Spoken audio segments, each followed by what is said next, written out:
23장 15절 25절까지 하겠습니다. 23장 15절에서 25절까지 하겠습니다.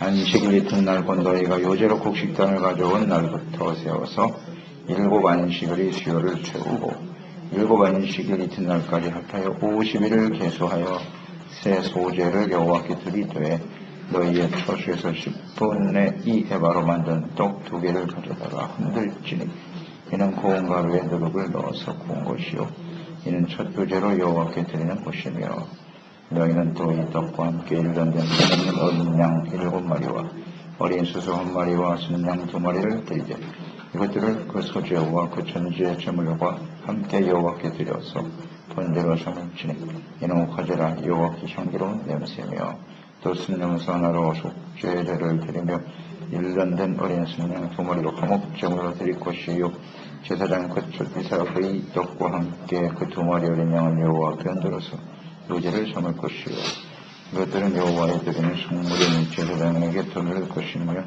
이날에 너희는 너희 중에 성례를 공포하고 어떤 노동도 하지 말지니 이는 너희가 굽고 좋아하는 각지에서 대대로 지킬 영원한 규례니라. 너희 땅에 공무를 할 때에 밥 못하니까 답하지 말며 떨어진 것에 죽지 말고 그것을 가난한 자와 버림을 위해 남겨두라. 나는 너희 하나님 여호와이니라. 여호와께서 모세에게 말씀하여 이르시되 이스라엘 자손에게 말하여 이르라. 7째 달 그 첫날은 너희에게 쉬는 날이 될지니 이는 나팔을 불어 기념할 날이요 성회라. 어떠한 노동도 하지 말고 여호와께 화제를 드릴지니라. 네. 용서와 화목.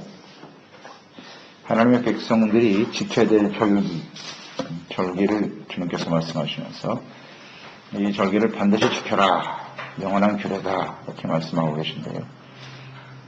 절기를 지키라고 하시는 이유는 하나님의 은혜를 잊지 말고 또 삶의 근원이 하나님께 있음을 인정하고 하나님을 경외하는 백성들이 되기를 바라시기 때문이고요. 모든 백성들이 그날은 모이는 겁니다. 노동을 다 그치고 하나님께 모여라. 이것은 이제 삶의 우선순위를 하나님께 두라는 뜻일 거예요. 노동을 그치라. 마태복음 6장에 있는 말씀처럼 이방인들은 무엇을 먹을까 입을까 마실까 이걸 염려하며 산단 말이에요. 그게 삶의 우선순위거든요. 노동을 그치고 하나님의 정하신 절기에 모여서 함께 하나님을 예배하고 섬기라는 것은 삶의 우선순위가 하나님께 있다는 사실.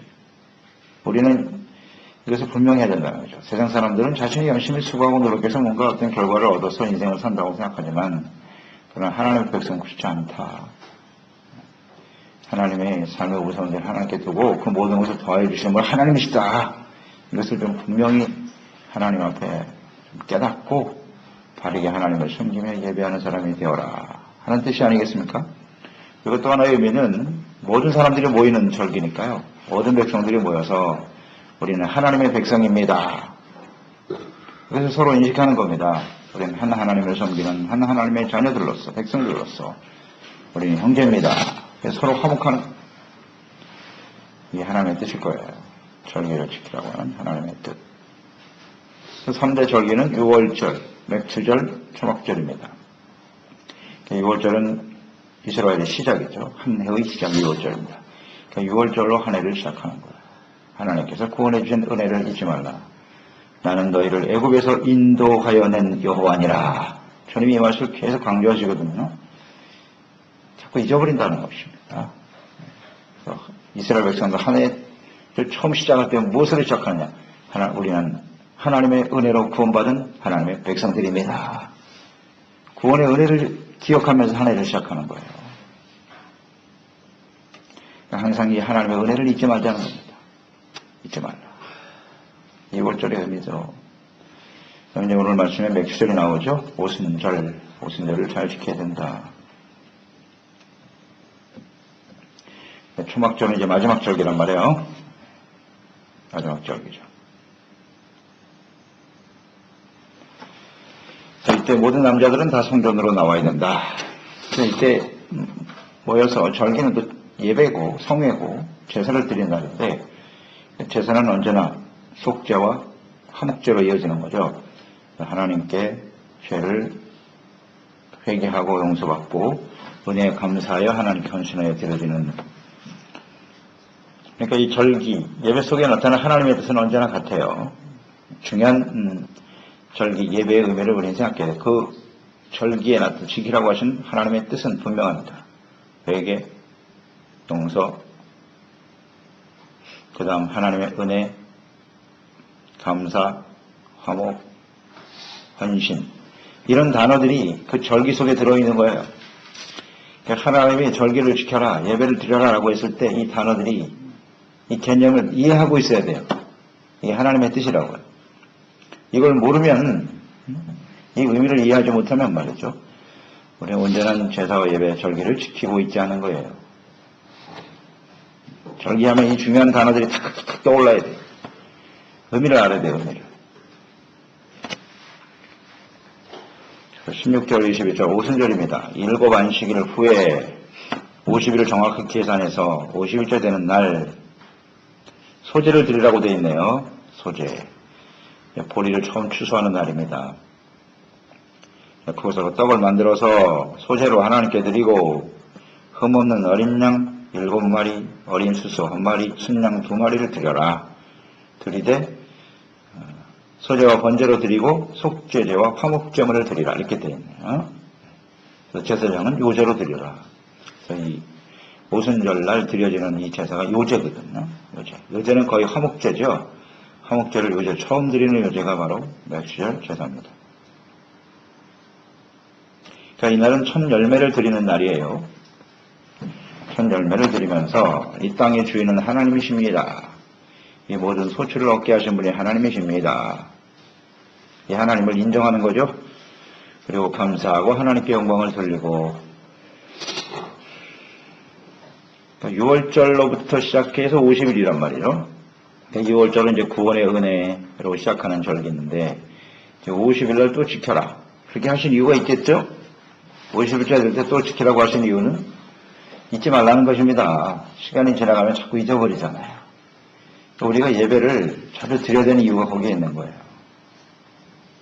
하나님의 은혜를 자꾸 잊어버리니까 우리가 예배를 드릴 때마다 살아계신 하나님 앞에서 우리가 어떤 은혜를 받은 사람인지, 하나님과 우리는 어떤 관계 속에 살아가야 하는지, 하나님은 우리의 삶에 어떤 의미를 갖게 되는 것인지, 그런 예배를 많이 드림으로써 하나님을 자꾸 기억하는 거죠. 이 습관적인 종교 행위라면 아무 의미가 없는 것이고, 이렇게 중간에 또 예배를 드리고 절기를 지키라고 하시는 하나님의 뜻은 거기에 있는 거예요. 잊지 말라는 겁니다. 잊지 말고 곡식을 거두면서 다시 한번 하나님의 은혜를 생각하라. 그리고 그 50일 동안 또 지은 죄에 대해서 속죄잖아요. 회개하고 용서받고 은혜받고 그동안에 지은 죄를 또 회개하라는 겁니다. 속죄제 드리라고 되어 있죠? 감사제만 드리는 거 아니에요?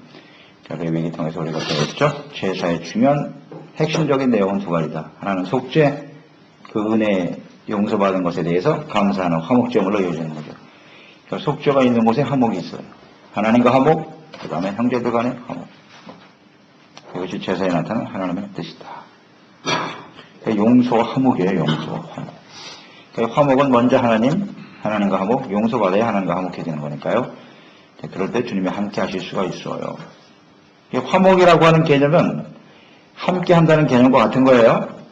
화목하지 않으면 절대 함께 할 수가 없어요. 잘 아시죠? 화평이 있는 곳에 함께함이 있을 수 있어요. 동행이 이루어진다고요. 그러니까 하나님은 거룩하신 분이고 우리들 죄 가운데 살아가기 때문에 하나님은 우리와 함께 하시기 참 어렵단 말이에요. 죄가 있는 곳에 화목이 사라지는 거예요. 다 죄 때문에 그런 거예요. 그래서 그 죄의 문제가 해결이 돼야 화목해지는 것이고, 그리고 함께 동행하는 인생을 살게 되는 거예요. 뭐 인간관계도 마찬가지 아니에요. 서로 관계가 이상해지는 이유는 뭐예요? 화목이 깨어지는 이유는 누군가가 잘못했기 때문이죠. 그 죄로 인해서 관계가 깨어지는 거예요. 죄를 짓고 또 한 사람을 용서하지 않고, 그러니까 그 관계가 깨어질 수밖에 없는 거죠. 그러니까 우리가 하나님과 화목되어지는 것이 매우 중요해요. 용서받아야 하나님이 우리 가운데 임하시고 화목하니까 모든 사람과 화평할 수 있다. 여기에 우리는 주목해야 되는 거예요. 이게 하나님의 뜻이에요. 용서해 주시는 하나님의 은혜 감사함으로써 서로 화목하라. 여기 주기도문에 잘 나와 있죠. 주님께서 이렇게 기도하라. 너희가 기도할 제목은 바로 이거다. 먼저 하나님의 이름이 거룩히 여김을 받으셔야 되는 거죠. 하나님의 나라와 뜻이 이루어지기를 원합니다. 기도하는데 그것이 구체적으로 어떻게 성취되어져야 하느뇨. 일용할 양식도 주시는 분이 하나님이시다. 그 다음에 화목이잖아요. 화목. 우리가 다른 사람 형제 이웃의 죄를 용서하시는 것 같이 하나님이 우리를 용서해 주옵소서. 그게 용서잖아요. 용서와 그 다음에 화목. 내가 다른 사람의 죄를 용서함으로써 하나님과 용서받음으로 화목해진. 핵심은 화목입니다. 이 화목을 위해서 기도해야 돼. 화목하기 위해서는 반드시 용서가 있어야 돼. 용서가 이루어지지 않으면 절대로 화목이 없어요. 그러니까 우리가 하나님께로부터 용서받고 서로 화목하고, 근데 이것을 깨는 게 뭐냐? 사탄 마귀다. 그러니까 마귀 시험에 들게 하지 마시고 악에서 구하옵소서. 악한 원수 마귀가 하는 일은 간단해. 하나님과 우리의 사이 이 화목을 깨뜨리는 거예요. 형제와 이웃 간의 화목을 깨뜨리는 거예요. 이게 사탄의 역사예요. 그러니까 우리 형제들 간에 하나님과의 관계 속에서 죄를 용서받고 화목하고 그 용서에 감사하고 헌신하는 이러한 삶이 이루어질 때 우리를 통해서 하나님의 이름이 거룩히 여김을 받으시게 되는 것이고, 이렇게 살아가는 것이 하나님의 뜻이고, 이런 사람들이 모여서 살아가는 하나님의 자신을 받는 이것이 바로 하나님의 나라 아니겠습니까? 그렇죠? 주기도문에 나타난 하나님의 뜻은 아주 간단해요. 하나님의 뜻은 분명하고. 그런데 우리 형제간에 서로 화목하지 못하고 맨날 싸우고 다투면서 주기도문을 주구장창 외우면 뭐 하겠어요? 그건 아무 의미가 없는 거예요. 그런 상태에서 아무리 기도를 해봐야 그건 하나님 앞에 소용이 없어요. 예수님께서 하신 말씀 그대로죠. 너희가 제물을 드리다가 하나님 앞에 나와서 예배드리고 주님을 섬기는데 형제간에 서로 원망받을 만한 일이 있다면 그걸 먼저 해결해. 그걸 형제와 먼저 화목하고 그 다음에 와서 하나님께 제물을 드려라. 이 뜻을 잘 이해해야 됩니다. 하나님의 마음이 어떠하신지. 형제간에 서로 화목하지 못하는 이유가 어디에 있다고요? 하나님과 관계에 문제가 있는 거예요.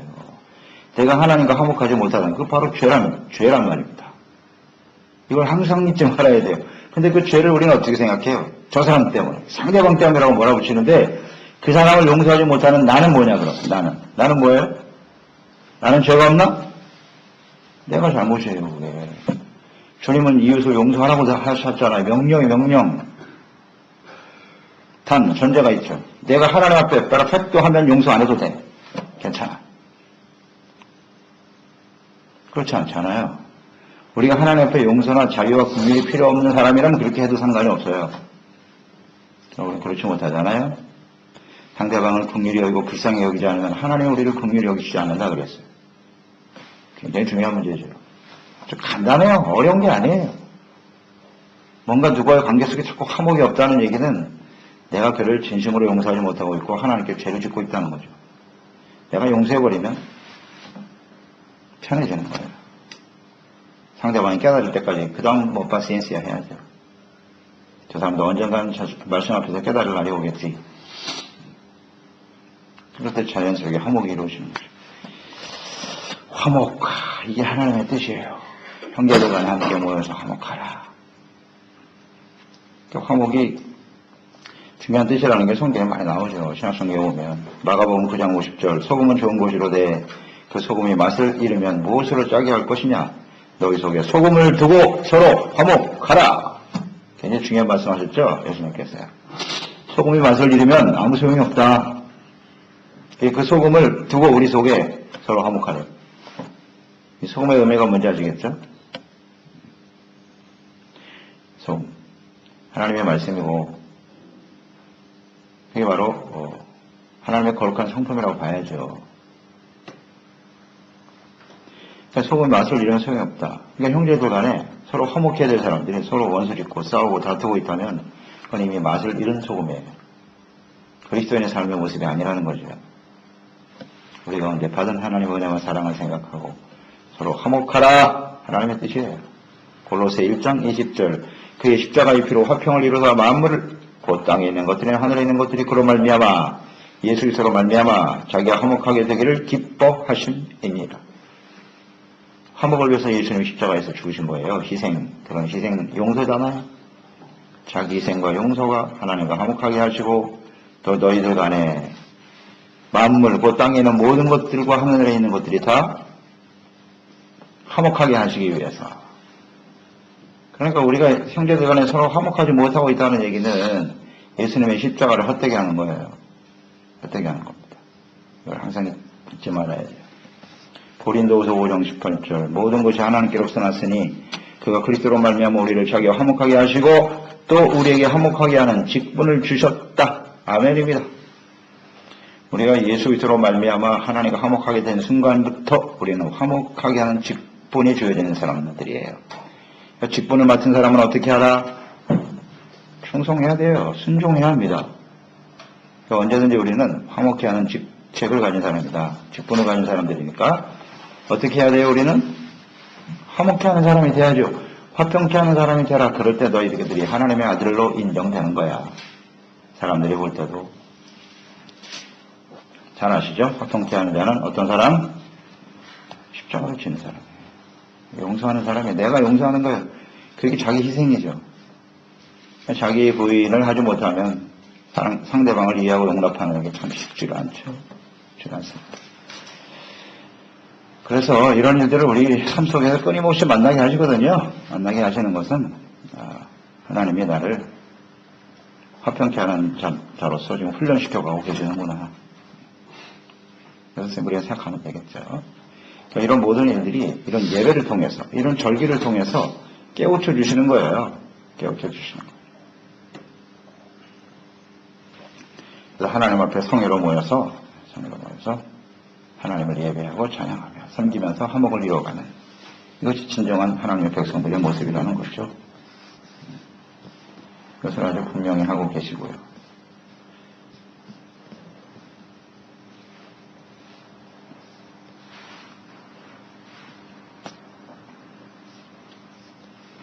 그 다음 이제 하나님 앞에서 22절에 보면 처음 보리 추수하는 것이란 말이에요. 그리고 곡식을 벨 때 가난한 사람 거류면을 위해서 밤모퉁이까지 베지 말아라. 떨어진 것을 줍지 말라. 이 말씀하셨네요. 맥주절이 처음 추수를 하는 날이고 그 다음에 이제 하나님 앞에 이렇게 용서받고 은혜받고 형제들 간에 화목하는 이 절기란 말이죠. 그랬을 때 우리들끼리만 화목할 게 아니고 추수를 할 때 항상 하나님 말씀하신 대로 모퉁이에 있는 것을 남기고 떨어진 것은 줍지 말아야 된다. 그러니까 우리들만의 예배로 끝나서는 안 된다는 거죠. 그래서 어려운 이웃들 돌볼 수 있어야 한다. 가난한 사람, 거류민들을 위해서 주님의 말씀하신 것을 잘 실천하라.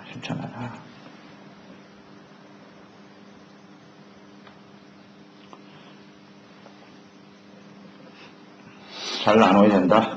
이것을 이제 강조하시네요. 나눔을 실천하는 시간이 되자. 이 오순절의 의미를 우리가 잘 묵상을 해봐야 되겠고요.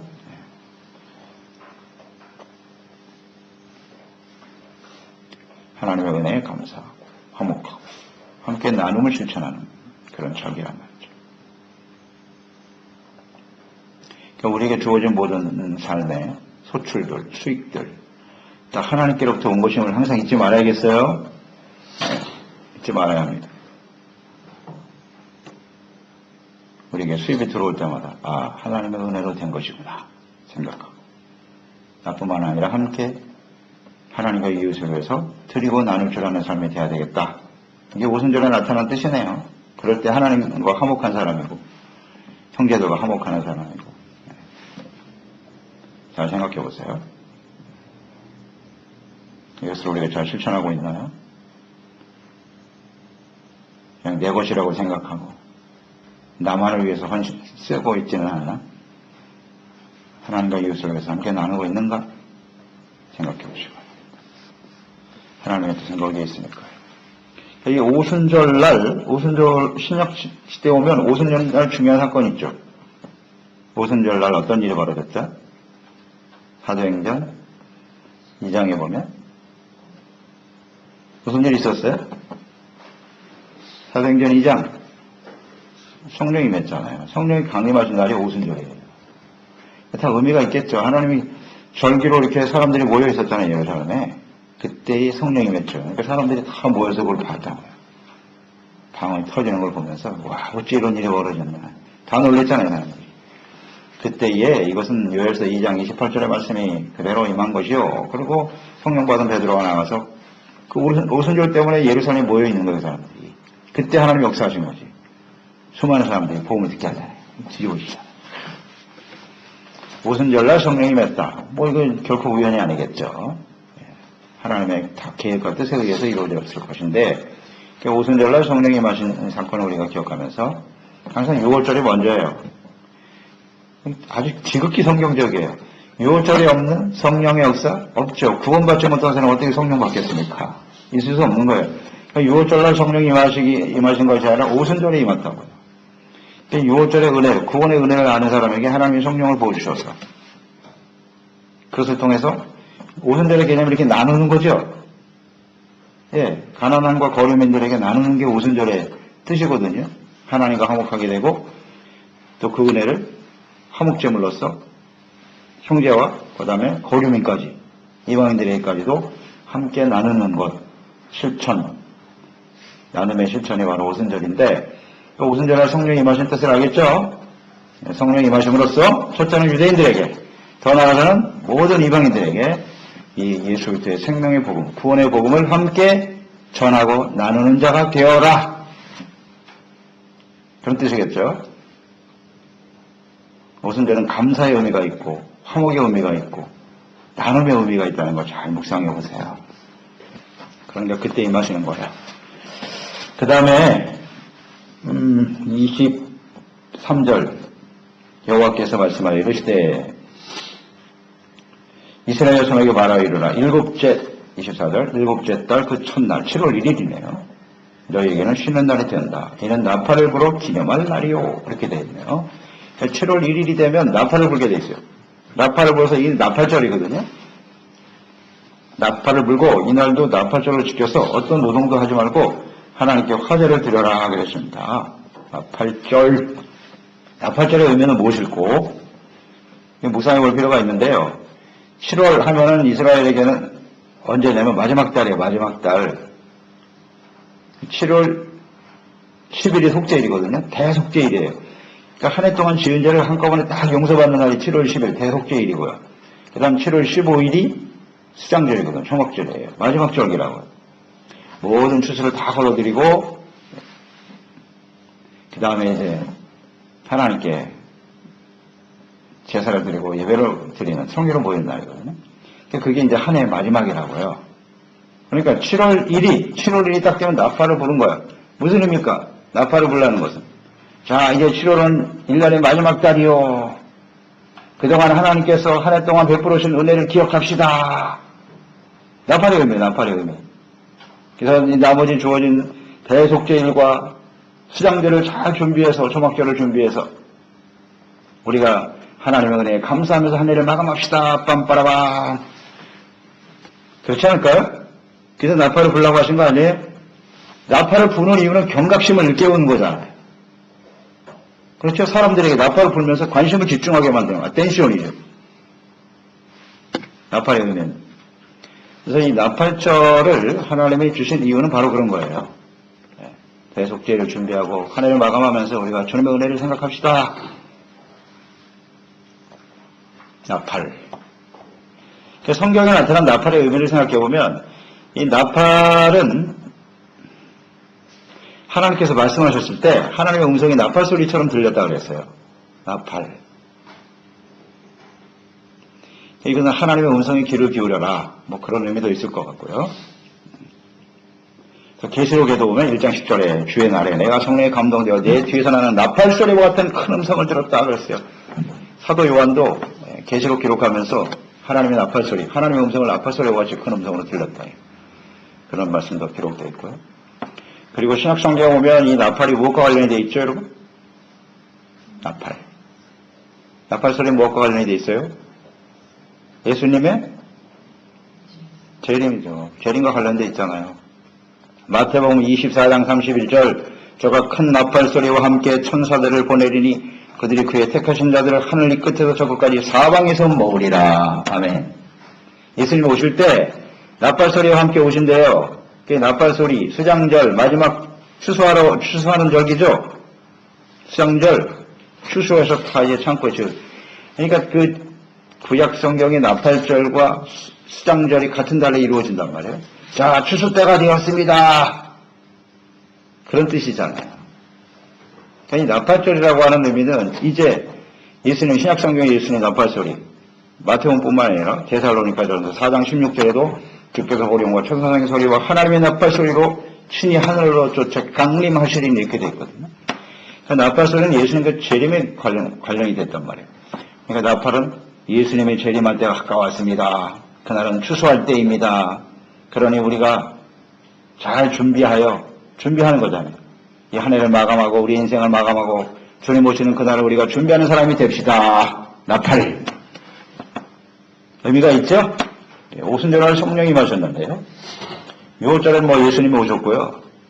예수님이 죽으셨잖아요. 그날. 다 의미가 있어요. 이게요. 그래서 예수님이 언제 재림하실 것이냐? 아마 나팔절이 되지 않겠나 그렇게 보는 거죠. 그 날은 아무도 알 수 없지만 하나님이 말씀하지 않으셨지만 대체적으로 이 성경의 의미를 우리가 묵상해 보면 나팔절 때가 아니겠느냐 이렇게 보는 거죠. 의미적으로 볼 때. 그 말은 맞는 해석일 거예요. 준비하라. 그래서 우리는 매일매일 나팔절과 같이 지키는 사람들이 되어야 합니다. 이제 주님 오실 날이 가까웠다. 그러니 잘 준비를 해야 되지 않겠나 우리가. 날마다 이 주님의 나팔 소리를 들을 수 있게 되시기를 바랍니다. 이 나팔 소리를 듣는 사람이 듣지 못하는 사람은 준비가 안 될 것이고 이 나팔 소리를 듣고 그래 나의 삶에 내가 알곡이 돼야지 출정이 되면 안 되겠지. 그래서 잘 추수를 준비하며 속죄일이 먼저고 그 다음에 수장절이거든요. 우리의 죄를 하나님께 말갛게 씻어내고 거룩하고 성결한 모습으로 준비되어 오실 주님을 맞이해야지.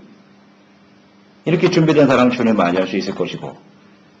자, 의미를 잘 생각하세요. 나팔절 다음이 대속죄일입니다. 대속죄일. 회개하고 용서받아야 하나님 앞에 설 수 있는 거예요. 이게 나팔의 의미가 아닐까요? 나팔절을 지키라고 하신 하나님의 뜻이 아닐까요? 네. 하나님이 이렇게 배려하고 계시다고요. 이 하나님의 백성들에 대해서. 정말 정확하시네요, 우리 하나님께서. 그러니까 나팔절에 나타나는 의미는 두 가지. 하나는 회개, 속죄일, 회개고 또 하나는 추수거든요, 추수. 우리의 삶의 결산, 마감할 날이 다가온다는 거예요. 이 두 가지를 준비하라고 나팔을 부시는 거예요. 그러니까 이 나팔의 의미를 알아야죠. 그 나팔 소리 참 좋네. 어떤 사람은, 아이, 시끄럽게 왜 나팔을 부는 거야? 의미를 모르면 그렇게 반응할 수밖에 없는 거예요. 의미를 알아야죠. 회개하고 추수들 준비를 하라고 하시는구나. 알곡대로 하시는구나. 그래서 이런 절기들을 우리가 묵상하게 되는데, 1년에 3번 3대 절기로 지키는데, 이 절기들을 우리는 항상 우리 마음속에 염두에 두고 하나님을 예배하는 자들이 되어야 한다는 것이죠. 그래서 이 주일날 우리가 모여서 예배드리는 것, 당연히 하나님 백성이면 해야 되지만,